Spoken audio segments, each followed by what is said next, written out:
Hello and welcome to Ascending Order with me, Basil Valentine. Today, Thursday, the 18th of September 2025. Yes, already hurtling towards autumn, aren't we? Pleased to say the weather has cooled down a bit finally. Here in the UK, some very welcome autumn showers. And today's programme, well, it's a tale of two cities, or at least two suburbs of London, both beginning with W. Windsor on the one hand and Wembley on the other, both scenes of significant events last night.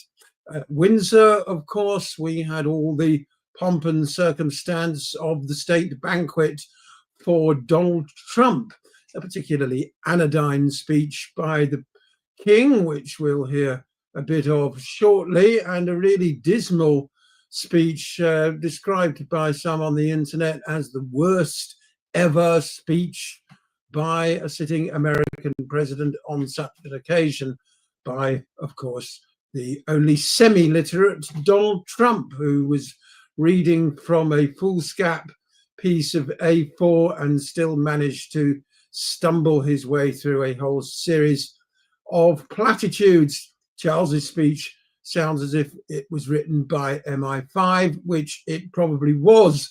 No mention of the genocide in Gaza, of course. Over in Wembley, it was a very different story, where the Together for Palestine music concert and general gala event was held. We'll be hearing from some of the speakers there as well. But first, let's get up to date with the horrors of the genocide. I'm afraid this is the one show where you'll find we don't shy away from it. Heavy bombing of Gaza City overnight and again this morning. Dozens more people killed as the so-called ground offensive by the genocide forces continues to detonate civilian buildings all across Gaza City and murder people trying to escape. First of all, for a brief overview, here is this report from Al Jazeera. They fled bombs and bullets only to end up here on top of a garbage dump. Here in Deir el-Balah, dozens of families have pitched tents on what used to be a landfill site. With nowhere else to go, this stretch of toxic ground has become their only refuge. We were displaced like many people from the north because of the destruction and the devastation. We were searching all over for a decent place where we can stay, but that costs money to rent a small piece of land. We can't afford that. We kept looking around, but we didn't find any other place but here. As you can see, it is nothing but garbage, sewage, all kinds of pollution, bacteria and germs. I'm cooking my food in the midst of garbage. Where else can we go? We are trying to clean as much as we can until we figure out a way out of this misery. This makeshift camp in Deir el-Balah is one of the many scattered across central Gaza. Since the intensified military operations in Gaza City, entire neighborhoods have been flattened, forcing tens of thousands to flee south, many on foot with nothing but what they could carry. I was forced to move from the north to the south of Gaza, and I paid a lot of money to get here after the Israeli army claimed that there are safe areas. But here we are, we couldn't find anywhere to stay except this landfill, the only place where we can stay. This place is full of diseases. I am sick. Look at me. Among the people here is Aisha Abu Ghuf, a mother from Beit Hanun in northern Gaza. First displaced by airstrikes in the north, then again from Gaza City, she tried to reach Al-Mawasi in Khan Yunis, a so-called safe zone, but there was no space left. She came here to a dump. We ended up here with garbage surrounding us from all corners because there is nowhere else to go. All our children are sick and suffer from diseases, and there are no doctors around, no medicine. Even when we go to hospital, they have no medication to treat these kids who are suffering from scabies. You see it with your own eyes. The kids have nothing around but garbage wherever they go. Palestinian families have been struggling.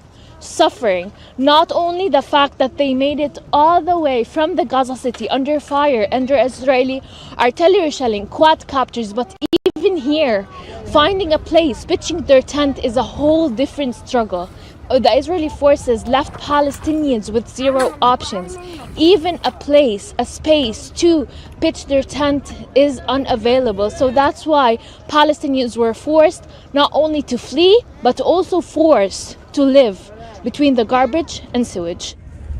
There we are, forced to live between garbage and sewage. This old man is typical of those who've been forced to flee simply with what they can carry.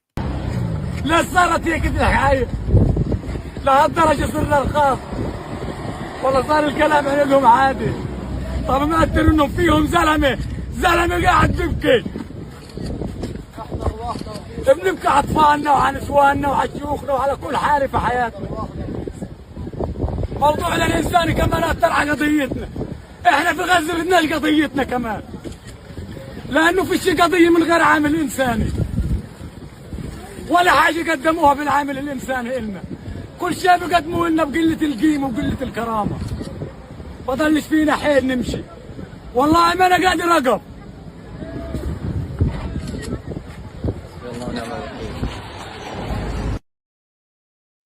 Shooting children in the head has been a particular speciality of the genocide forces, and Abby Martin highlighted just one of thousands of examples recently.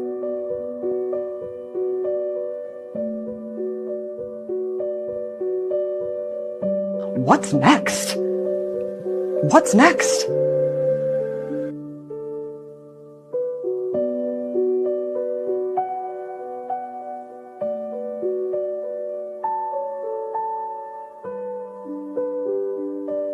That's the question that I want to ask.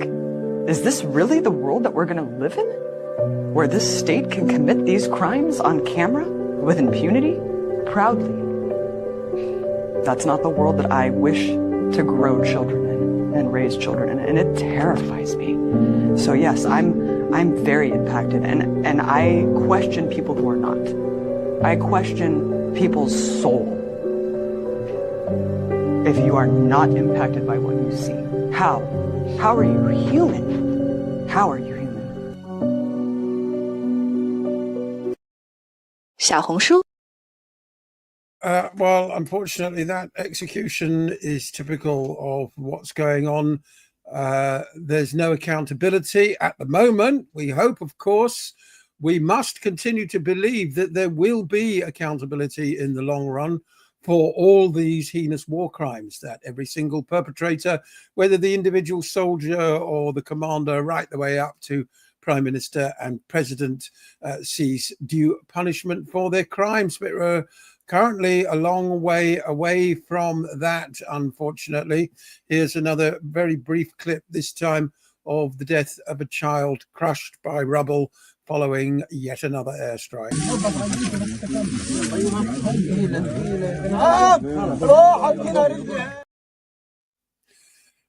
Of course, as I said at the top, a tale of two cities here in London, Windsor and Wembley. Last night at Wembley, there was some genuine hope expressed, at least in the collective spirit of those attending the Palestine rally organised by Brian Eno, formerly, of course, of Roxy Music and famous record producer. Richard Gere is one name I wasn't expecting to see there, but he made an impassioned speech from the platform, as we can hear now. We don't know what to do. No one knows what to do. Is this possible in this day and age for human beings to behave this way? But the way to change it is through community. And you can see the sense that we're all so deeply connected. The energy that you all generate here goes out. It doesn't stay confined. This kind of energy of genuine peace and nonviolence and joy and dancing.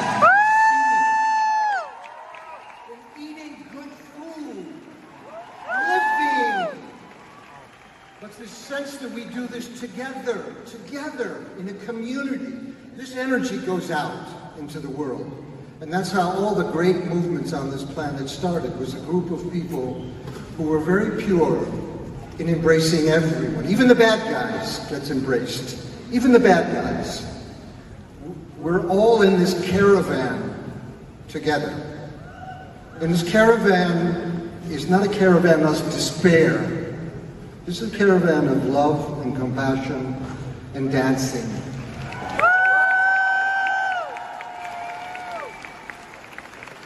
But the caravan of love is also the caravan. One word missing from Gear's speech there, of course, is justice. Talks about embracing the bad guy, but if the bad guy is a mass murderer, then he has to be punished. Eric Cantona, formerly United and Manchester United striker, also spoke last night at the Together for Palestine event at Wembley. I played for France and Manchester United. I know that international football is more than just sport.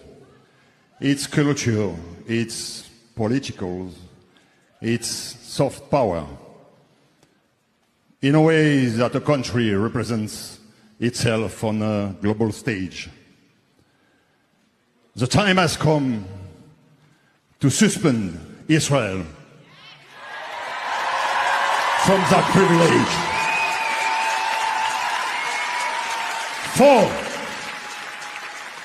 4 days after Russia started the war in Ukraine, FIFA and UEFA suspended Russia.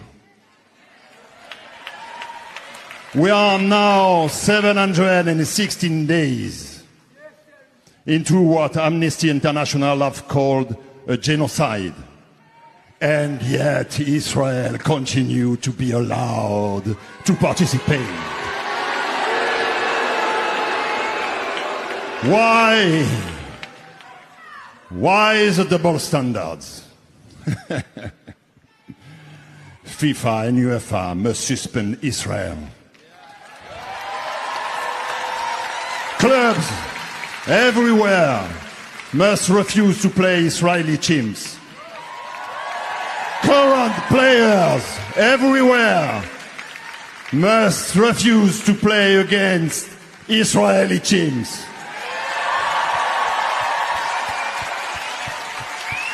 We all remember apartheid in South Africa. The sporting boycott was critical in ending apartheid in South Africa.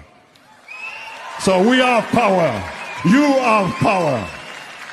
And football fans around the world have power. Those teams represent you. It's time for everyone to get off the sidelines. Who will follow me? You? You will follow me?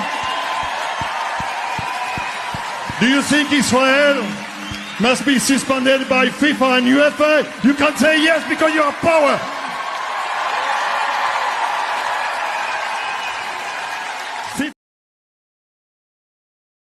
There is indeed growing momentum behind the campaign to have Israel suspended from international sports tournaments, as indeed there is from Eurovision as well. I mean, long since overdue, of course. Israel should be expelled permanently from the United Nations as well, as far as I'm concerned. Senators Chris Van Hollen and Jeff Merkley are two very few senior US politicians to take genuine neutral interest in the situation. They both returned from trip to Israel and the Gaza Strip recently, and this is what Chris Van Hollen had to say. The Netanyahu government is engaged in a campaign of ethnic cleansing in Gaza. Senator Jeff Merkley and I just recently returned from a week-long trip to the Middle East. We visited Israel, the West Bank, Jordan, and Egypt. And we focused on lots of issues, but the main area of focus was on the absolute humanitarian catastrophe in Gaza. We came away with one inescapable conclusion, and that is that the Netanyahu government is engaged in a campaign of ethnic cleansing in Gaza. Now, both of us fully believe that Israel had a right and a duty to defend itself and its people after the horrific Hamas terror attack of October 7th. But it's very clear that the Netanyahu government has gone way beyond targeting Hamas to imposing collective punishment on the people of Gaza. We're here on the Egyptian side of the Rafah Gate, looking over into Gaza, and it has been absolutely leveled. It is just a pile of rubble. If you look at the numbers put forward by international organizations, you'll see that they estimate 90% of the homes in Gaza have been destroyed or severely damaged. Part of the Netanyahu government strategy has been to use food as a weapon of war. And what we saw very clearly was that the Netanyahu government was raising obstacles to the delivery of that food. We went to the Israeli port of Ashdod that the World Food Program uses to offload food destined to help starving people in Gaza. But because of the unnecessary restrictions imposed by the government of Israel, only a very small share of food that could be delivered immediately actually gets through. The folks who need the food the most are, of course, kids and the vulnerable, and they're not getting it. They're just not getting this food at all. We began our trip with our first public meeting being with families of hostages. And to a person, the ones we met with said that Prime Minister Netanyahu has prioritized his political survival over the survival of their loved ones. And so we come back here after our trip really to sound the alarm and say America should not be party to a campaign of ethnic cleansing. It's both immoral and it's flat out illegal. Let's end it and bring the hostages. That's about as good as you're ever going to get from an American senator. He couldn't bring himself to use the word genocide, though Bernie Sanders has belatedly done so in the wake of this week's UN Commission report, stating very clearly that Israel has and is perpetrating genocide in Gaza. I suppose we should be grateful for, whatever little crumbs, little shards of light or reality managed to penetrate Washington like that. Remember, of course, 90% of all members of Congress are bought off by AIPAC money. So genuine honesty is very much in short supply in Washington. Now, we'll come on to a deeper exploration of this story shortly when focusing on Donald Trump, who apparently is fuming at the way Netanyahu has been playing him, or indeed effing him, according to a report today in the Wall Street Journal. But Trump must enjoy being effed by Netanyahu because he shows no sign of doing anything to stop it. Pivoting back now to last night's Together for Palestine event in Wembley, the greatest single champion of international law and human rights on the world stage at this time is most probably the UN Special Rapporteur for the Occupied Territories, Francesca Albanese, and she made a terrific speech last night in Wembley. We can hear some of it now. What do we do? How do we do? By acting. Stop waiting. Organize. Protest. Demand more from your representatives. Disrupt. Strike. Boycott. Speak. Speak out. Speak out at dinner tables, on streets, online. Relinquish an inch of your privilege so that an entire people doesn't have to lose everything. And do not fear. Do not fear losing. If enough of us lose just something, we all gain. Governments will eventually follow. There is no other way. And each act of courage, each moment of solidarity helps preserve our shared humanity and leads us toward collective justice. Change will come through. Palestine will be free. And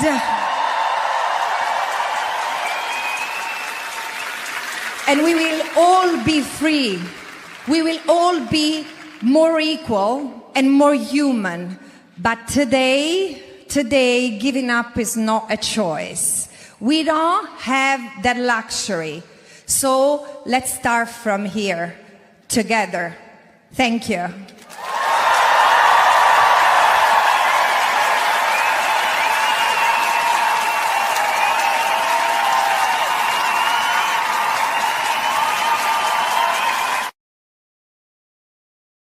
Humanity, yes, well, very little of it on display this week. Here's our collective humanity at Windsor, the 50-yard long banquet table set for currently the chief enabler of genocide, Donald Trump, being fated there to a second state visit, this time by King Charles III.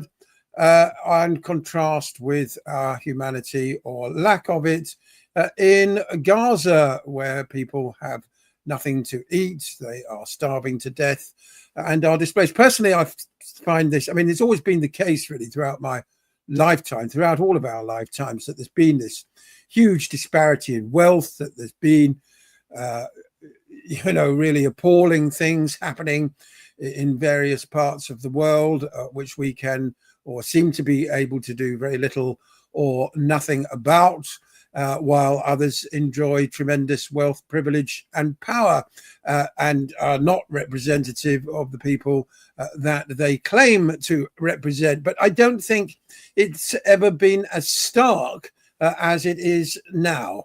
Here is the idiot Trump delivering his, what, as I said, has been described as the worst speech by any US president at such an event in history. In the finest tradition of British sovereigns, he's given his whole heart, everything he's got, to those parts of Britain that are beyond the realm of mere legislation. It's not easy, but which define its essence and its virtue, its harmony and its soul. And he seemed to well, I'm not sure whether this was a gaffe or whether he intended to say this, but he indicated that he has no wish to come back to the United Kingdom. It's a singular privilege to be the first American president welcomed here. And if you think about it, they said it's a lot of presidents, and this was the second state visit, and that's the first, and maybe that's going to be the last time. I hope it is, actually. What on earth does he mean by that? Trump, of course, has been treated to Disneyland-type Windsor experience with a ride in a golden carriage around the grounds of Windsor Castle before various bits of performative pomp and ceremony involving overdressed soldiers. Soldiers who should be in action. They should be on their way to Palestine to prevent genocide, according to the Genocide Convention, not dancing around in silly costumes for the benefit of the man who is funding and enabling the said genocide. The contrast is very stark. One would have hoped that King Charles III might say something about that, but absolutely not. His speech was typically anodyne and was doubtless written by MI5. Mr. President, Mrs. Trump, it is with great pleasure that my wife and I welcome you to Windsor Castle on this, your second state visit to the United Kingdom. This unique and important occasion reflects the enduring bond between our two great nations, anchored by the deep friendship between our people This relationship, which with platitude good after reason, platitude. we and He our looks as predecessors have bored long as the rest called of us. special, has made us safer and stronger through And the there's that generations. dreadful little pimp Marco Rubio there. Our people have My fought and God, died what a together for the disgraceful values gallery we of hold dear. goons. We have innovated, traded, and created together, fueling our economies and cultures through myriad forms of exchange. We have celebrated together, mourned together, and stood together in the best and worst of times. Well, these are the worst of times, Charlie boy, Mr. in case President, you as hadn't we realised. approach the 250th anniversary of the Declaration of Independence next year, it is remarkable to think just how far we have come. I cannot help but wonder what our forebears from 1776 would make of this friendship today. I think they'd probably be The rebel appalled. commander and pioneering first president, George Washington, famously vowed never to set foot on British soil. And my 5 times great-grandfather, King George III, for his part, did not spare his words when he spoke of the revolutionary leaders. Who cares? My God, he's boring, isn't he? He went on, of course, to condemn Russia, but made no mention of the genocide. One UK politician who it appears does have some principle, at least, is the leader of the Liberal Democrats, Ed Davey, and he explained why he wasn't there last night, although he was invited, much to the irritation of Reform supporters who felt that Nigel Farage should be invited on the basis of the opinion polls. Well, whatever you think of state banquets in honor of genocide enablers, opinion polls have nothing to do with it. The Reform only have 5 seats, and that's why Farage wasn't invited in spite of his much touted friendship with Donald Trump. Anyway, enough of him. Here's Ed Davey giving at least a half-principled stance as to why he wasn't there. Right now, Donald Trump is sitting down to a lavish state banquet at Windsor Castle. 2,000 miles away, children in Gaza are starving. Their mothers are holding their babies so thin you can see their skeletons. A genocide is unfolding, and Donald Trump is the one man in the world with the power to make it stop. He could pick up the phone to Prime Minister Netanyahu and tell him to end his attack on Gaza City and to let the aid in to starving people. He could pick up the phone and speak to the Gulf states so they could put pressure on Hamas, the terrorists, to release those poor hostages. And he could set Israel and Palestine on a secure route to peace with a 2-state solution. If the British Prime Minister lets this state visit pass without making that point to Donald Trump as forcefully as he can, it will be a terrible moral mistake. Donald Trump is the man who wants a Nobel Peace Prize, but he's not prepared to stop a genocide. And unfortunately, he's been a huge disappointment as far as I'm concerned. And I wonder whether my guest joining me now on the stage, who certainly was, when he was elected, something of a fan of Donald Trump, Pelle Neroth Taylor, came in with a lot of fanfare, talk of ending the Ukraine war within hours of being elected. He did manage to achieve a temporary ceasefire in Gaza before Netanyahu detonated that, along with all the buildings in Gaza City. From where we are now, Pelle, you must admit Trump has been a huge disappointment. Well, the question is the alternative. That's it. Would anyone else have been better? I mean, what a lot of people think would have I think he's good on, but he's better than Biden on, and better than the Brits on Ukraine. He started talking to the Russians, and if he's a disappointment on, or terrible man on Israel, which is a topic I don't follow closely, well, at least that's better than a guy who's better than bad on both Israel and Ukraine, right? And I'm going to be selfish about this. I mean, confrontation with Russia is an existential issue for us in Europe, but even in the West, because Russia's got 7,000 nukes, whereas none of Israel's opponents have nukes. So actually, America's support of Israel is the low risk solution from our point of view, even though, as you said, rightly, he's supporting a genocide. But I mean, I was just, I read so much and follow so much, although not on the Israel topic, but somebody was saying that Netanyahu had threatened to nuke Iran if the Americans didn't support him on enabling that attack on Iran with the B-2s, was it earlier in the summer? So we don't know. I mean, the point is, before we criticize leaders, we got to realize the pressures on them, what real choice they have and what alternatives they have. And often it's just framed as a sort of, black and white position. And we've got to ask ourselves, would anyone else have been better? Because they would also have been subjected to enormous pressures from the Zionist lobby.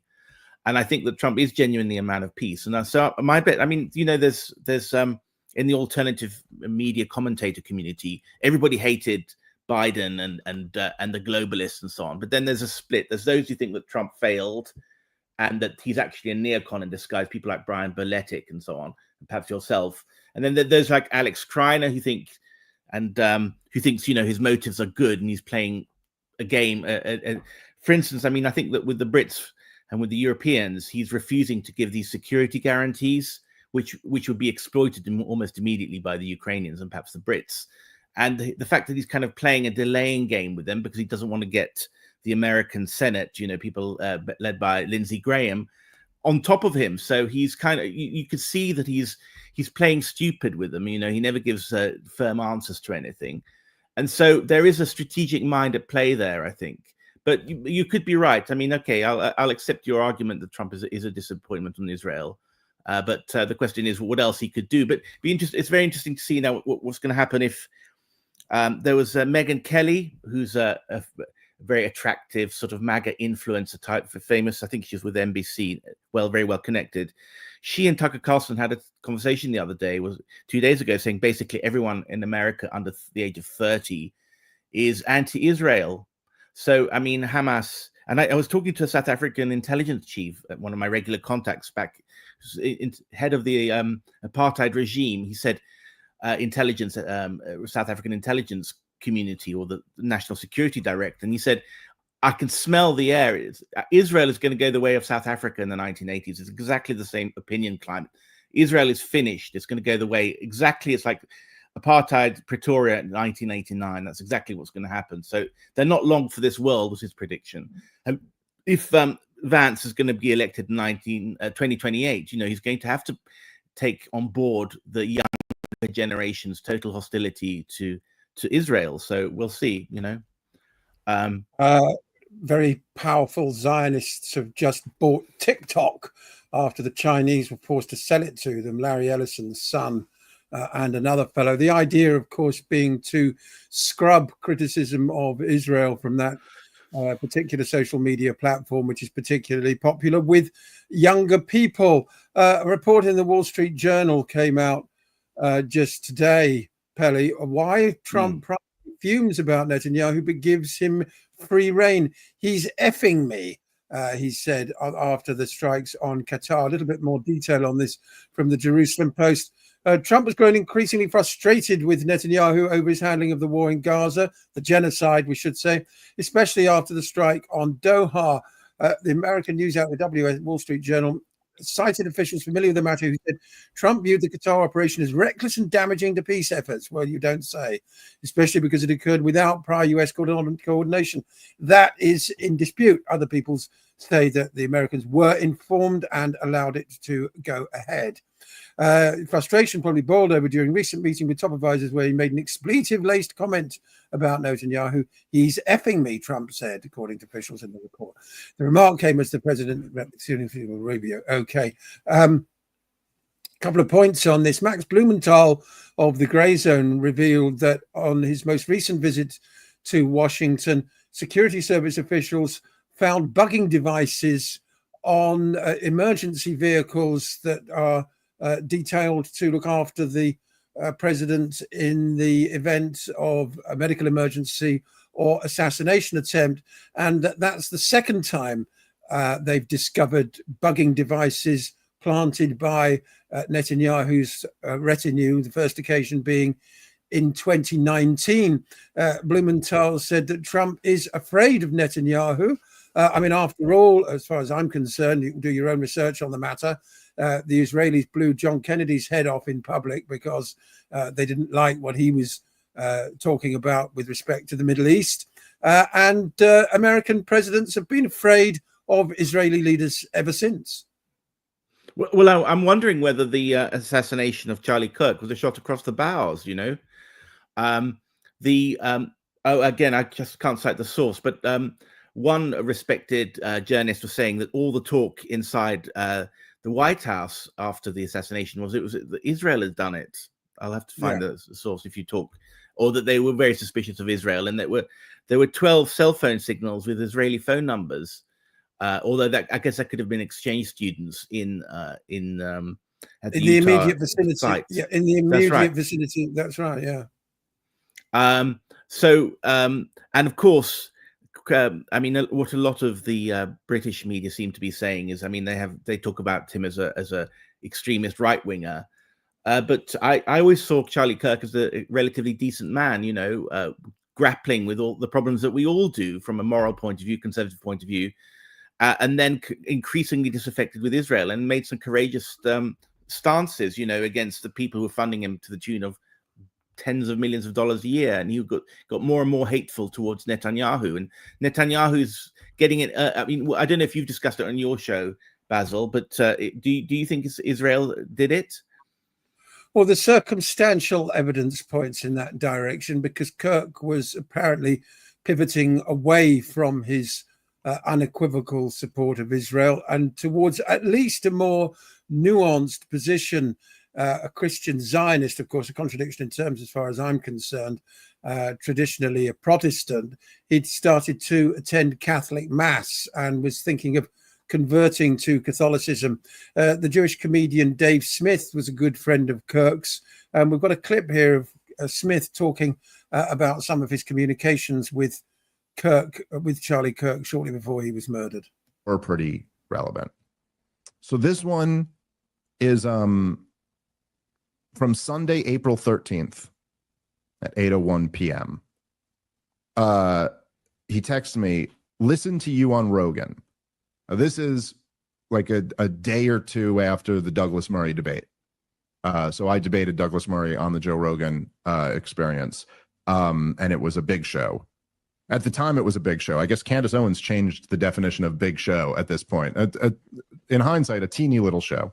So this was a Charlie Kirk, unprompted, texted me about the Douglas Murray debate. Now, just like kind of keeping in mind, and I'll fully disclaim here, Charlie Kirk's a really nice guy. You could chalk a lot of this up to him being nice, but the Douglas Murray debate with me, you know, like, I'm not overstating it. This was like a big thing. This may have been the biggest high profile debate on Israel. And this is what Charlie Kirk wrote to me Sunday, April 13th at 8:01 p.m. "Listen to you on Rogan. You did well, despite me being more on the pro-Israel side. Very little I disagree with what you said. One point, when Douglas was going on about you using arguments from authority, it's a ridiculous claim. You were using original source quotes to prove their motives, all capital and motives, not their analysis of geopolitics, etc. Two totally different things. You were right on that point 100%. Keep up the good work. Hope to cross paths at some point soon." I'm sorry, hope to cross paths at some point. And I wrote back, "Thanks, Charlie. I really appreciate that." Now, again, I'm not saying anyone should make any more of this than there is there. But like, this is Charlie Kirk. He told me privately that there was very little that he disagreed with. And if you go listen to what I said on that show, I was going pretty hard. And so I will say, like, or pretty. The whole point is Kirk was, as I said, starting to pivot away from his full-throated support of Israel. Candace Owens has been leading the charge when it comes to disputing the official narrative around Kirk's assassination. Of course, she's come under heavy flack for it, but I just want to catch up with her latest thoughts first before getting your comment, Pelle. Those of you who think that you are going to replace Charlie Kirk, okay? Kings are born. You don't just get to depose and tell us that we're going to follow this individual, okay? I'm one of the Masons of Turning Point USA. You put a shill in Charlie Kirk's chair, in Charlie Kirk's company, and you try to tell us to follow that individual, I will be an enemy of you. There will be nothing that can stop me. Okay? And I want you guys to understand, this is not a threat. This is a promise. There will be nothing that can stop me. I will release every single text message. So to those of you who are trying that, I'm seeing the messages. I am telling you to back off right now. Like right now. Don't do it. Okay? Don't you think about it. I know exactly who you are. I know exactly who you were that were exerting pressure. Don't you pretend to be noble now and say nice things about Charlie Kirk and think you're going to slide into his chair. Okay? Over my dead body, which I'm sure can be arranged. Wow. Yeah. Ben Shapiro, of course, is the guy angling to take over Turning Point USA. But the whole point of Turning Point USA is that it was a Christian organization, and Shapiro is, of course, Jewish. Well, Shapiro and Candace Owens were working together, weren't they? And she flounced out. That's right. Because, her Macron. Although interestingly, the whole Macron thing is going to court now. Anyway, well, I think it's wonderful that that this break is happening quite soon into Trump's term. You know, and I think that, by the way, this quote that Trump, this is Ron Unz, who said that a few hours after hearing of Kirk's death, I very gingerly raised the possibilities with someone well situated in conservative circles who personally knew Kirk and was shocked by his response. He unequivocally told me that everyone in Kirk's circle, including important Trump administration officials, suspected that Israel had probably killed the young conservative leader. So that was like 3 days ago. And Yeah. Ron Unz is very well connected and very anti-Israel, anti-Zionist. So maybe things are going to turn. The sad thing is Kirk was a unique voice, and held a unique position really in the Trump administration, or in his relationship with the administration. He apparently went to the Oval Office and lobbied Trump not to get involved in the bombing of Iran, and did not personally like Benjamin Netanyahu either, describing him as a bully. And then, of course, in August, Kirk was summoned by Bill Ackman to an event on Long Island where he was harassed, initially offered a huge bribe, $150 million, to stay in line when it comes to Israel, money that he refused.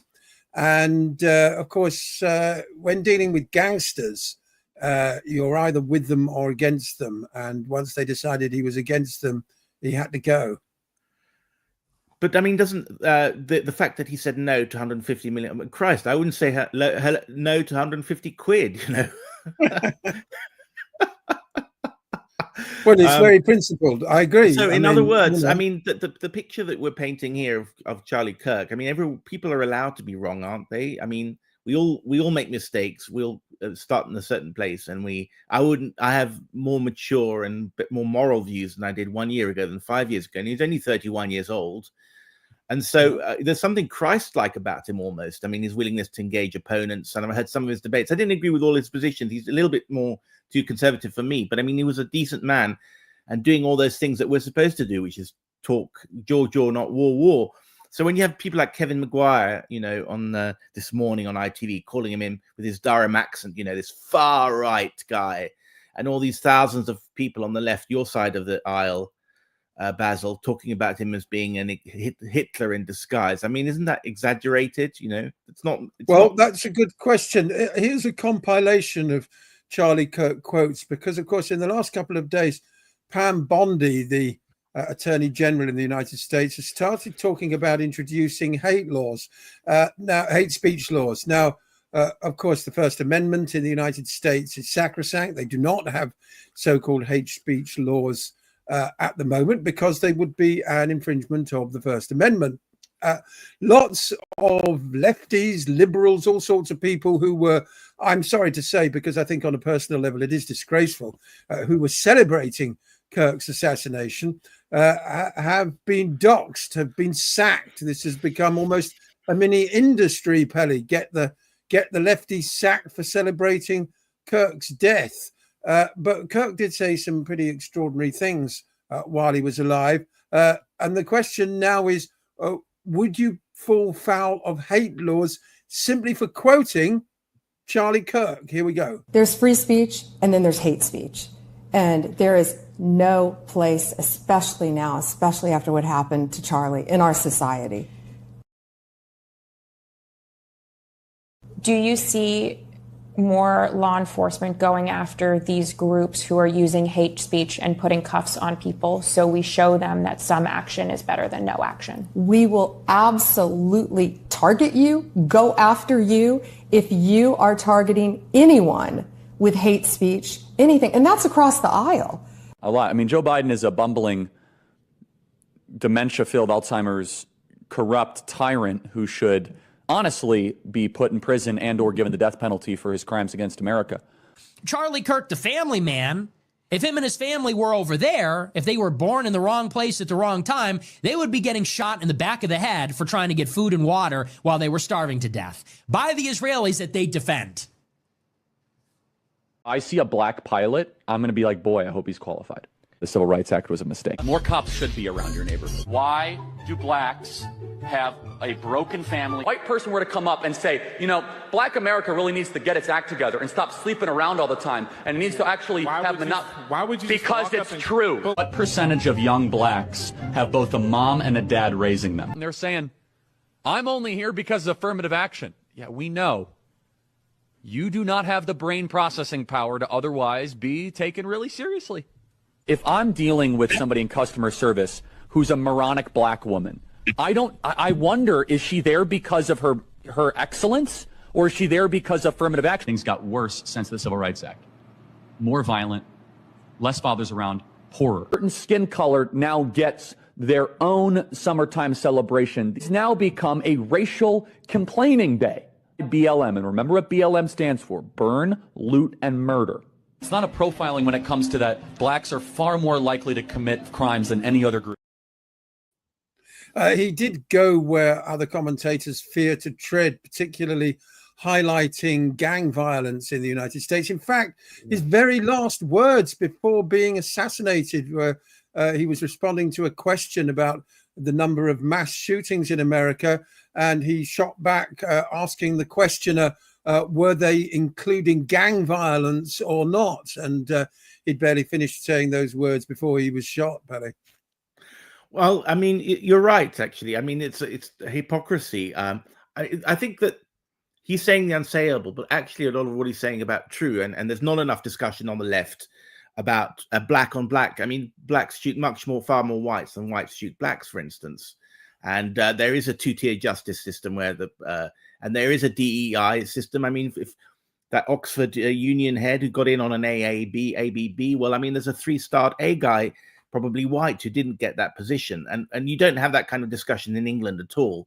And you do have that kind of discussion in America, and I'm glad they do. That said, but I think I agree with half of that. The point being that now Pam Bondi is doing exactly the sort of things that they accuse the left of doing. But on an emotional level, as coming from their side of the political spectrum, there is a kind of sweet revenge, I guess. Not that it excuses it, because the left have held the public square for so many years, decades even, and they've been insulting people on the right and demonized them. The far right meme, all the time, far right, far right, far right. Hell, I mean, as all these people on the BBC calling these grannies turning up at Westminster, for the big march on Saturday, they're calling them far right. That there is a kind of built up resentment and an irrational response. And it's kind of, I call it gaslighting. Gaslighting is when you say, you hate free speech, you're a bad guy, you're a bad person, you're a bad person. You say that year after, and somebody hits back, and then they say, oh, I told you you're a bad person. In other words, you're creating the conditions for you to live up to the allegations they're making of you. So they're provoking Putin year in, year out, saying he's a dictator, and then he lives up to those expectations. He says, well, we told you we were right, he's a dictator. Gaslighting.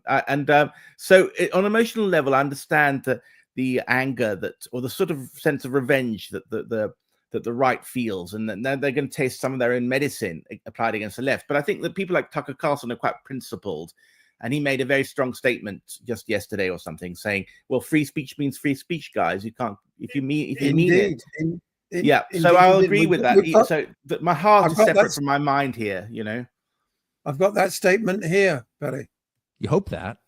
You hope that Charlie Kirk's death won't be used by a group we now call bad actors to create a society that was the opposite of the one he worked to build.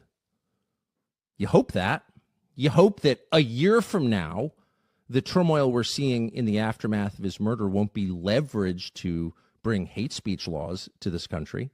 And trust me, if that does happen, there is never a more justified moment for civil disobedience than that, ever, and there never will be. Because if they can tell you what to say, they're telling you what to think. There is nothing they can't do to you because they don't consider you human. They don't believe you have a soul. A human being with a soul, a free man, has a right to say what he believes, not to hurt other people, but to express his views. Tucker makes a very good point, but Pam Bondi at the beginning of that clip seems to think that hate speech laws are on the way in the United States. And of course, in the immediate aftermath of Kirk's assassination, they slipped a bill into Congress which effectively criminalizes criticizing Israel. Marco Rubio wants to take your passport away, even if you're an American citizen, if you say the wrong things about the genocide heirs. I mean, I said earlier in the program, there's always been a situation, Pelle, where terrible things have been happening in the world, and extremely wealthy and powerful people, royals and their acolytes, presidents, popes and dictators have literally got away with murder. But I don't think I can ever remember a time where the moral turpitude has descended into such depravity. Well, yes. And by the way, I think that probably Trump in Britain has been at the forefront of these hate speech laws. That's what the Brits are trying to sell around the world. That's their soft power. It used to be the Beatles and Monty Python, and now it's sort of you can buy British laws off the shelf and apply them to Australia and the Commonwealth and have a British kind of public square. And the Americans are probably going to be open for that much more than they were before. I don't know, but I think that the debate is actually, since the arrival of Rumble and Elon Musk, has actually never been more open. I mean, you can debate. I feel so. I don't agree, but I think that open debate, tearing up some of those scabs, as it were, that have protected us from some of the unpleasant things that we've tried to skate over in our bourgeois sense, means that it kind of does. It creates a sense of poison before the poison has been drained out. I've been researching a lot about child abuse, and I hate the topic. Actually, I'm not even that interested, but I thought, well, it's kind of compelling because if it's that as important as it is, and I hate it, and I feel really bad about it. I feel sick, but I wouldn't have known about it unless had it not been for people like Musk opening up the public square for people to come out with their stories and allegations and articles on obscure websites, some of them which turn out to be true. So it is there is a kind of, what's the word? What's the word in English when you're opening the poison? You're letting Pandora's the poison drain. Pandora's box? No, not that. When you're opening the a wound to let the poison out, to let the pus out. Right. There's bloodletting, whatever. Yeah. Bloodletting. No. But I mean, there's a draining of the. So there's a kind of what you see as moral turpitude, I see as a necessary cleansing. That is, stories and narratives are coming out that have never been available before, thanks to X and thanks to a couple of American. No, I was more specifically referring to things like the pomp and ceremony at Windsor Castle, while there's a genocide going on and no mention of it is made. That kind of thing, you know. But I mean, people. Yeah, but I mean, to East Timor, Indonesia, after MI6 and CIA meddling, tens and millions of people died, and people were going to dancing to Beatles albums. So, but it's more available to us because at the click of a button we can compare one thing to another, and that leaves a bad taste, I think. And of course, Israel's proximity to the West. You know, not everybody was thrilled about Trump's visit. Let's hear from some of the protesters in London yesterday. It all began with all the trappings of a traditional state visit: horse-drawn carriage, royal pageantry, a formal greeting by the king, all behind the walls of this 11th century castle away from the public. But as the motorcade rolled, the marchers advanced in their thousands, a raucous sea of voices organized by the Trump Not Welcome coalition and allied groups making their ire clear. He's a rapist. He is a racist. He is enabling and funding a genocide in Palestine. He is a nightmare in all ways for the values of the UK. He is funding tax cuts for the super rich by taking away the healthcare of ordinary people in the United States. He's got his goons out on the street disappearing people and bundling them into the back of vans so that they vanish without a trace. He is a danger to democracy in the United States and to prosperity and peace around the world. The visit comes hot on the heels of the far-right march in London this past week, seeing a common threat with Trump's rhetoric. The UK says ties with the US are vital for trade. For the protesters, the moral cost outweighs the political calculus. See the way some governments are behaving and our government is behaving is to get as close to Trump as they can in the hope of getting some crumbs from his table. You can sort of see that on the level of rationality of one country, but they are allowing it. By doing that, they are empowering him to carry on behaving in all these sorts of terrible ways around the world. So I think there's an alternative where these countries in the world say to Trump, no, we're not having your tariffs. We won't let you. We won't trade with you. If you do that to us, we will trade. And I think that's what they should be doing, is seeking to take him down. While criticizing the UK government for inviting Trump in the first place, everyone here also highlighted Trump's enabling of Israel's genocidal war on Palestinians. My primary message to Trump is, you're supplying the arms, you're supplying the political support, you're giving the diplomatic cover to Israel. You could stop the destruction of Gaza straight away if you wanted to. I'm part of an encampment outside the American embassy where we are pointing out that the USA is funding the genocide in Palestine, and Trump is the face of genocide. It's been a tumultuous week for the British Prime Minister, from the far-right march to a cabinet reshuffle to the sacking of his ambassador to the U.S. over links to convicted sex offender Jeffrey Epstein, and the continued public pressure over his government's support for the Israeli regime. Away from the pomp and...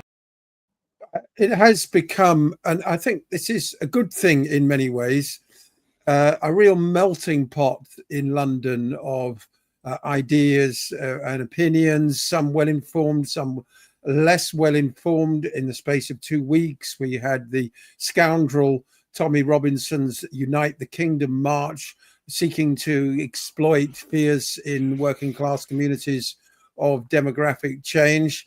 However, on the other hand, you can say, well, those communities never voted for that demographic change. projected in 30 years' time that white British people will be a minority in these islands. Really quite extraordinary revelation came out a couple of weeks ago. At the same time, of course, we've had the anti-genocide protesters, arrested en masse for supposedly supporting terrorism because the Zionist Labour government have been strong-armed by the lobby into prescribing Palestine action. One wonders whether that will have to be reversed, because there are 1,600 people at least heading through the court system now, supposedly for supporting terrorism, gumming up an already overworked process. Let's just do a little bit from some of those first. And let's just remind ourselves what these people have been accused of. They took a piece of cardboard, they took a Sharpie, and they wrote some words on it. And according to the current UK law, that makes you a terrorist. How is the judicial system going to cope with 1,600 people going through it? I can't believe that the British government are busy supporting the terror that is going on in Gaza, and they're supporting it. They're not just mildly complicit, they're fully complicit with it. And I think that it should be the British politicians that are on trial for terrorism, not me, because it's the British. Good point. We've only got a couple of minutes left, Pelle. Do you know what I mean? I don't think I can remember a time where opinion has been so divided, but at the same time, as you said, lots of issues previously undiscussed are now coming into the open. Well, it's interesting that London is kind of an epicenter of this. So there is, after all, it brings things to life, and I'm glad. I mean, it brings the issues to life. I mean, my stance, I always try to be principled. I mean, I do think about these things quite a lot. I don't want to be a bullshit or a hypocrite or anything. I mean, I think it's consistent to be anti-mass migration, and then to accept there might be intellectual differences between the races. That's biology. That's not, you can want it not to be so, but science doesn't care about your feelings, right? And then you can be, at the same time, you can be terrified, horrified, and angry and enraged at the genocide going on in Gaza. Those are not inconsistent positions. What I can't understand is the invade the world, invite the world mentality of the neocons, which is, if you live in that country, you can drop bombs on your head, but as soon as you come to our country, you know, you can live in a government-funded flat, and we don't care about the natives because they don't have any rights. That, you know, I don't get it, and I think it's because there are interests, you know, other interests either clashing or certain groups who want certain things, because both acts benefit them, you know. Anyway, so I'm just trying to take combine humanism with realism in a way, and it's better to have half a loaf of something than 100% loaf of nothing. So if Trump makes the world a little bit more peaceful, I'd rather have him than somebody who believes that all bad things should stop tomorrow and then none of it ever happens. Because you have to negotiate with other power factors out there. You can't, these people have never had power, and I know that power corrupts, but they've never experienced, sitting in their squats in Islington, what it's like to have to negotiate with these bullies and these nasty people out there, you know. And there aren't many squats left in Islington, Pelle. It's okay. Are we not living in 1975? No, we're not. That's the whole point. Pelle Neroth Taylor, thank you so much for joining me for a lively conversation. All right, thanks a lot. I'm Basil Valentine. I'll be back on Monday. Got a lot to do here on Unprecedented TV to sort out the business side of our activities. Please do like and subscribe on YouTube. Follow us on X. And if you're interested in sponsoring this or any other programs, do please get in touch. And I'll see you all again on Monday. Take care and have a great weekend.